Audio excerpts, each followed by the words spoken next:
Yes, I think more so. I think it's still reasonably split, I could say, among sort of Bible-believing evangelicals. So I wouldn't go too far with that. I would say mainstream and the more liberal side of the church, very much so. But we do see even within more what you might call theologically conservative, and I use that term broadly here, not sort of more hardline, but just even within, those that would affirm scripture and generally hold to an orthodox view of the atonement, things like that, they would still be very split on that issue.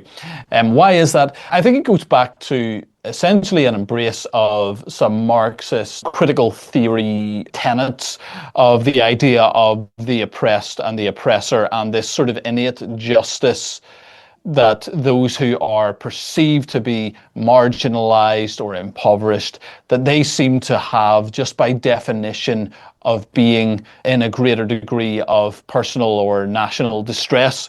So I think that's very much the issue when it comes to the UK and this particular issue in UK Christianity, because when you embrace that idea, it doesn't matter too much what, let's say, Hamas espouses as its very clear reason for existence.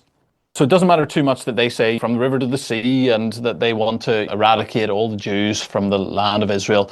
And Israel, on the other hand, I agree, are a flawed nation and not a Christian nation, and many things I would like to see them do differently, but nonetheless are definitely nowhere near as genocidal in their rhetoric or what they do. If they wanted to be, they could be much, much, much worse than they are.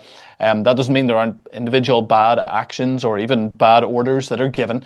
But I think that the fact that the Palestinians are more impoverished, for some reason the UK church seems to think that that means they are therefore more righteous just by definition. And to me it does go back to those sort of Marxist underpinnings and just the uncritical acceptance of that by a lot of the UK church. To hear the full program and connect with this nonprofit radio ministry, go to thechristianworldview.org. I'm David Wheaton.